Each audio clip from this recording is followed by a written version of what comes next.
to win. And now the 5AA forecast. RAA Personal Alert Systems. Monitored 24/7 right here in South Australia. Sunny today, a top of 28 after an overnight low of 13. Tomorrow, partly cloudy, 25. Saturday, partly cloudy, 24. Late rain on Sunday, 26.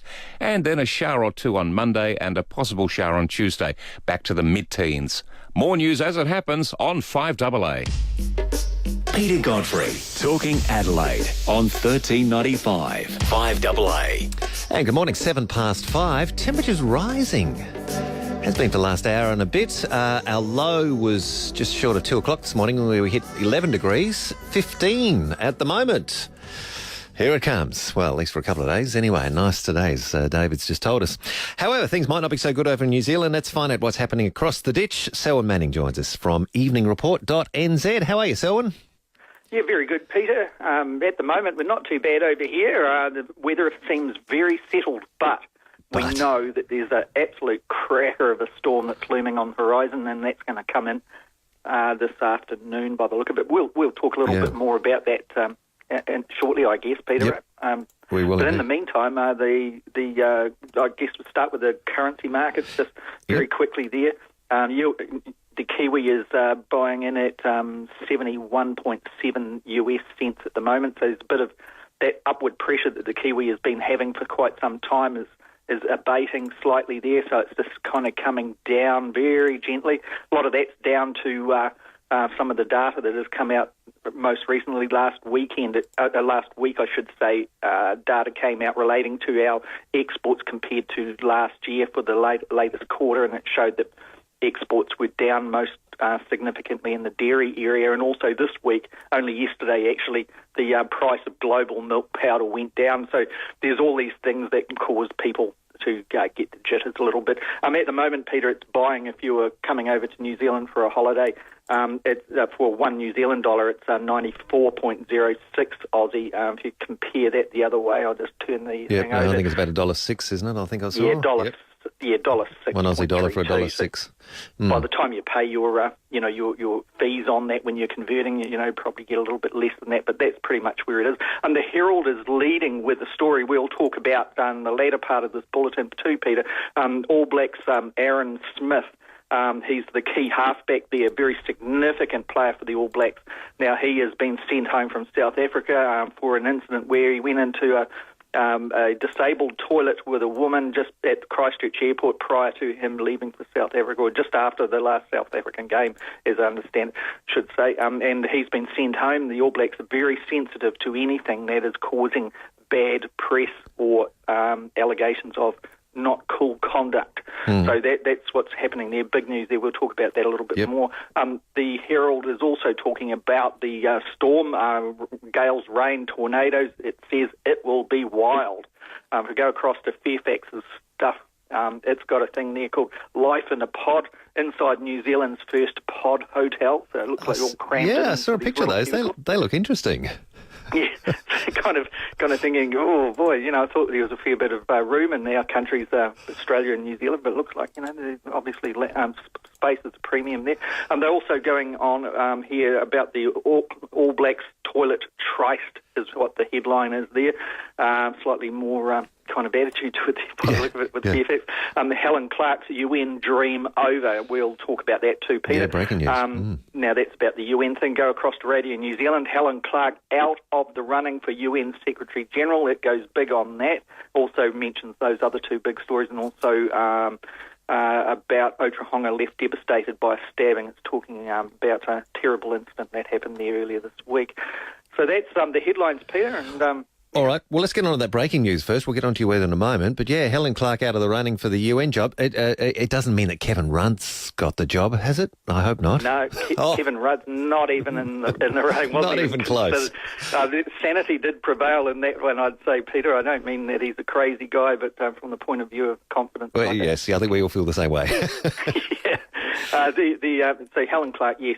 What happened is overnight, the Security Council P5 members, the permanent five, meaning the United States, Russia, Britain, France, and China, all came through there with their indications, and it looked like Helen Clark got the nod from about 6 people saying, a bit of encouragement there, 6 members of the Security Council in general, but the P5 in particular, reports are saying they've got to be they're unsubstantiated because it's supposed to be confidential, but they're saying that Russia, the United States and France actually gave a bit of a red card to Helen Clark, so it indicated that she was out. The only person that came through without any bad marks from the Security Council was Portugal's Antonio Guterres. Now, he is former Prime Minister of Portugal, of course, and was also for a decade, he was the head of the UN's refugee body, so he is seen to be quite a strong candidate there. There was obviously for a long time now, for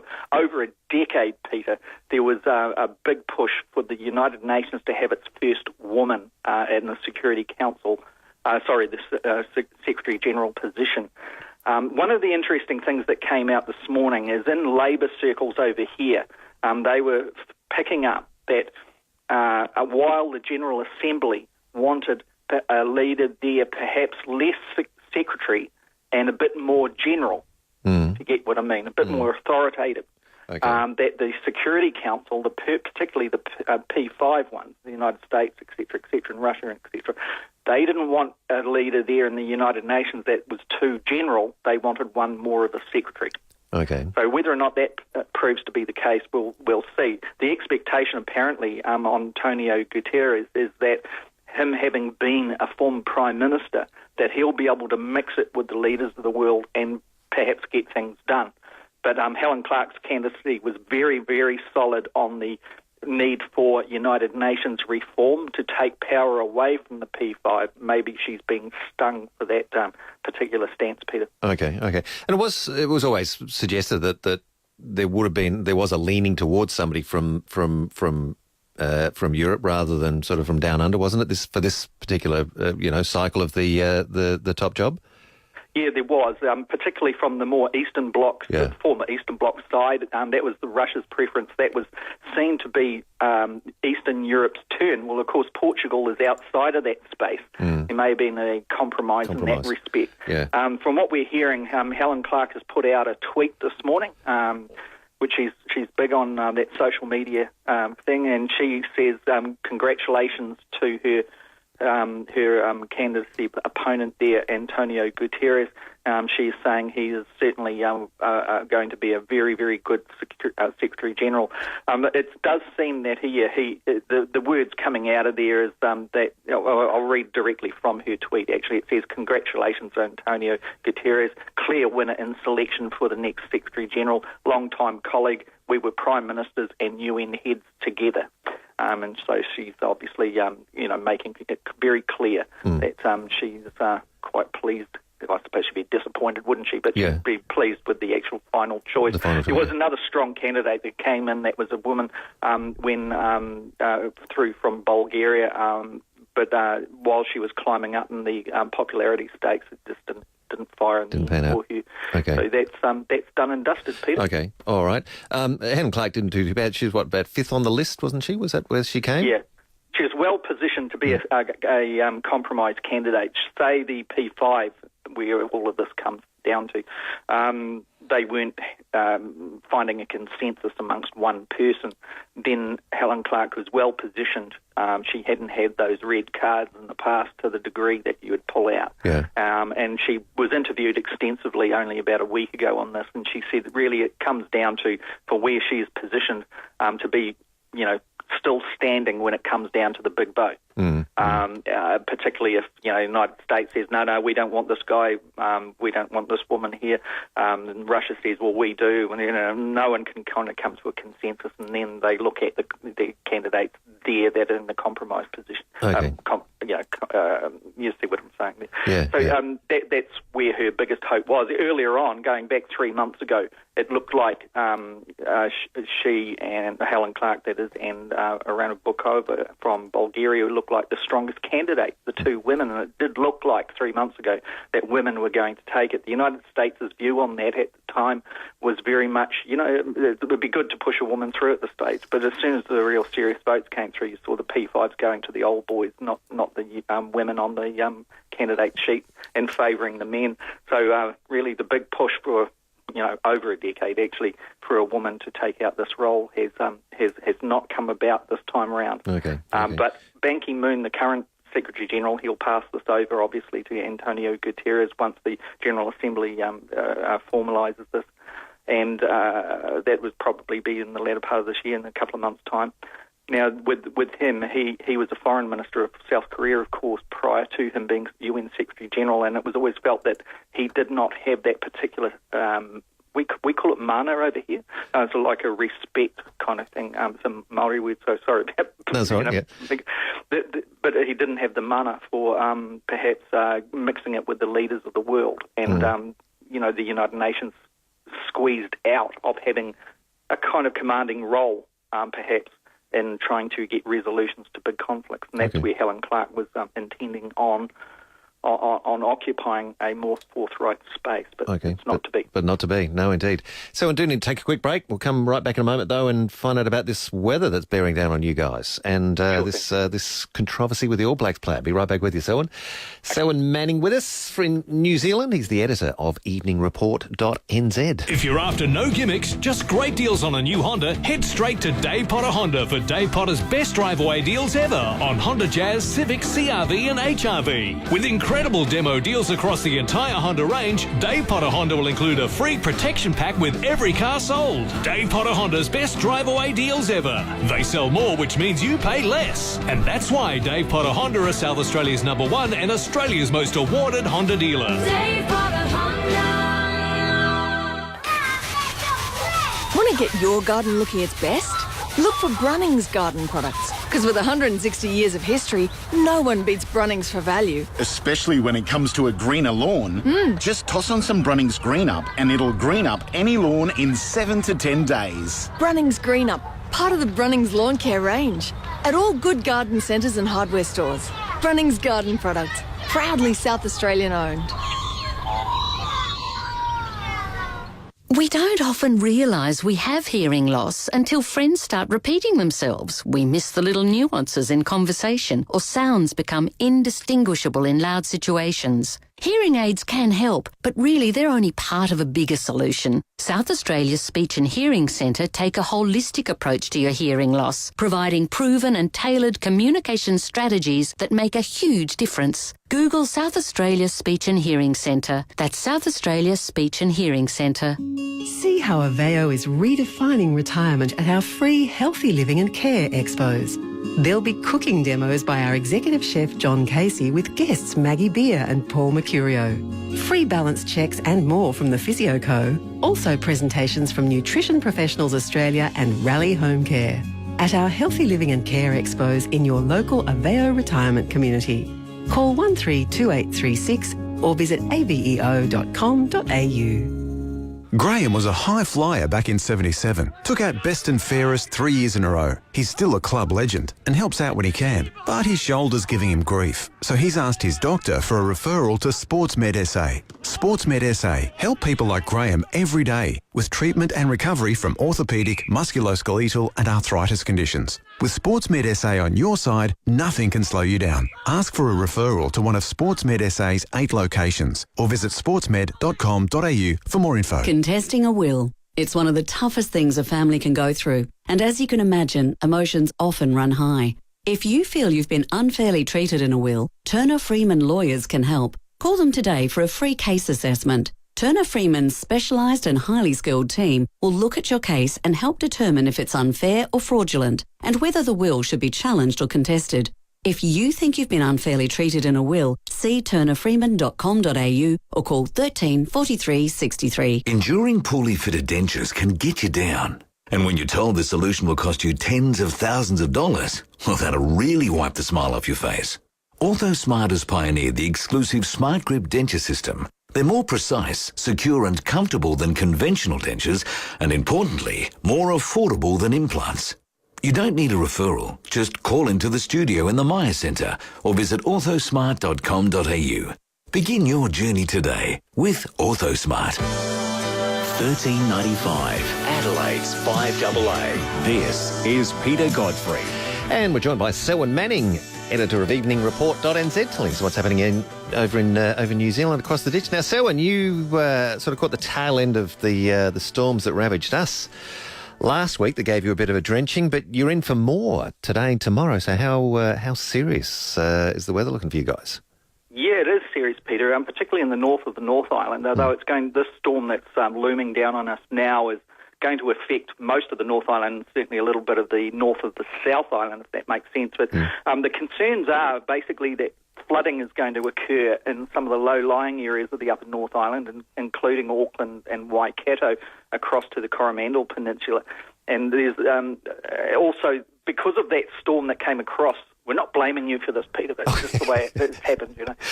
It was just an export. We're trying to export stuff. We're trying to export stuff, so we thought we'll export the weather to you guys. Yeah, we're not buying your wine in such big quantities, so you're going to dump the weather on it. Yeah. But, yeah, the one that knocked out your power grid, that took about 3 days to get across to New Zealand.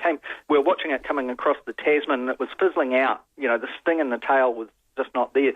But when it got here, it was rain. It saturated the ground, and then about a day and a half of clear weather, I guess, up in the north here. But now we've got this big storm that's coming through, and New Zealand Civil Defence Emergency Management, they issued yesterday a weather warning for today, meaning Thursday, and also for the earlier part of Friday. And they're saying forecasting gales are lightning, flooding, possible tornadoes, threatening the North Island and Upper South Island, and also slips, where there are hills, and warning people to keep away from the creeks, streams, rivers in particular, and where they are the mouth going into the sea areas. So it's quite significant. And what we're looking at for Auckland is big downpours, and like I was saying, gales later this afternoon. Weather watchers colour-coded a graphic there, and they usually, what we see is heavy rain in the blue colour. Well, they've got purple, and they're saying purple is ghastly. Yeah. They're saying that it's going to be absolutely pelting down. And Kiwis, if you haven't got, Kiwis, if we over this side of the ditch, Peter, haven't got our gutters all clean, then we might have a little bit of problems even in the residential area. Okay. Well, let's hope it doesn't. That's what that's all about. Yeah, let's hope it doesn't pan out as bad as that. But we share your pain, having been through it all ourselves. Yeah, and you guys are getting a lot more rain than you would be accustomed to this time of year. Oh, we've exceeded our annual average by a significant amount. Actually, what was our year-to-date average? These are readings from the other day, so they're probably pretty current. Our January to October average, 490 millimetres. We've had this year 651. So I haven't got those stats to compare. They sound, you get that for a few years, Peter, and we'll be going over to South Australia to visit the rainforest. Indeed. Forget Cairns, forget the upper Queensland area. Yeah, that's it. Hey, on to a storm of another sort. Now, you mentioned this story before, this controversy with the All Blacks player. Tell us more about this. Yeah, I'll refer to the New Zealand Herald on this. It's been going big on this one. All Blacks halfback Aaron Smith. Now, he's crucial to the All Blacks team there. He's absolutely a star player. He's the one that's at the back of the scrum, dishing out that football to the backs in first instance, but really driving a lot of the plays. Considered one of the senior ones, the cool heads who can really, get that team working to get some scores on the board. Now, Aaron Smith, he's been over in South Africa as the All Blacks prepare to take on the Springboks this weekend on Sunday morning. And he's on a plane at the moment, and he's been sent home. And the reason for that is that the All Blacks are very sensitive to any bad public relations at the moment. Rugby in general in New Zealand is very sensitive to that, and any perceived misconduct or not cool kind of behaviour. Now, what this is all about is Aaron Smith has admitted that when he was he was at Christchurch Airport after a rugby game in the last couple of weeks. He is before he went onto a plane, he and his girlfriend apparently went into the disabled toilets for a time. And, the members of the public saw this happen, and apparently there's been reports in social media and that type of thing. And the All Blacks coach, Steve Shag Hansen, Shag being his nickname, and probably not related for the reasons that perhaps is underlying this thing with Aaron Smith. He had the front media overnight and has said, the senior leadership team, meaning the captain, the coach, the associate coaches, etc., had all met over this, and Aaron Smith says, yes, this happened, and he's accepted that, that they should have sent Aaron Smith home. Aaron Smith has obviously been jettisoned out and will arrive, no doubt, to a big media contingent asking a lot of questions that will be embarrassing for him, perhaps, when he gets back. And so that will leave the All Blacks with a bit more of a tough game against the Springboks? Yeah, it's in Durban, so any time, you guys know what it's like, any time you play the Springboks in their home country, it's a pretty tough thing. The All Blacks always find it, a hard run over there. The All Blacks, having said that, are in form. If you look on, the stats, the rugby championship being between Argentina, Australia, South Africa and the All Blacks. The All Blacks currently are sitting on 25 points. They've won that championship. They can't lose it now. But South Africa is on 10, Australia is currently on 9 and Argentina on 5. You guys play played the Pumas over in Argentina this weekend on Sunday, Peter. That'll be a great game. Argentina played Auckland last week, gave the All Blacks a real good go, actually. So that would be a good game. Yeah, you guys indeed. Will, probably, be the favourites, but it'll be a fantastic game. Those Pumas, they're doing well. But this game for New Zealand, we'll be watching that Springboks All Black game on Sunday morning, and you can never write the Springboks off, even though they're at a weak stage at this stage. Yeah. All right, Selwyn. Well, let's hope your weather is kind to you. Batten down the hatches, and we'll catch you next week. Hopefully, you'll be dried out. Hopefully. All the best. Hopefully those tornadoes that are being warned about won't materialise. But we'll give you an update if there's anything significant from it. Yeah. Good on you, Selwyn. Have a good week, mate. Talk to you next week. Thanks, mate. See ya. Bye. Selwyn Manning in New Zealand, editor of EveningReport.nz. If you're after no gimmicks, just great deals on a new Honda, head straight to Dave Potter Honda for Dave Potter's best drive-away deals ever on Honda Jazz, Civic, CRV and HRV. With incredible demo deals across the entire Honda range, Dave Potter Honda will include a free protection pack with every car sold. Dave Potter Honda's best drive-away deals ever. They sell more, which means you pay less. And that's why Dave Potter Honda is South Australia's #1 and Australia's most awarded Honda dealer. Dave Potter Honda. If you like a party, and who doesn't, there's a party you won't want to miss at Direct Home Timber and Hardware. We're celebrating this weekend because it's our first birthday, and of course, you get all the goodies, personalities, giveaway, free sausage sizzle. Absolutely heaps happening. Check out the details on the messenger. Birthday deals that are beautiful, like 6 litres white-based Solar Guard low sheen. Wait for it, $50. Yates 12.5 kg dynamic lifter plant food, $15.95. Birthday deals this weekend. Celebrations. Direct Home Timber and Hardware, North East Road, mate. Phil Hoffman Travel and Royal Caribbean International have an amazing deal on the cruise of a lifetime. A fantastic 16-night cruise from Sydney aboard Radiance of the Seas, visiting New Zealand, Tahiti and Bora Bora before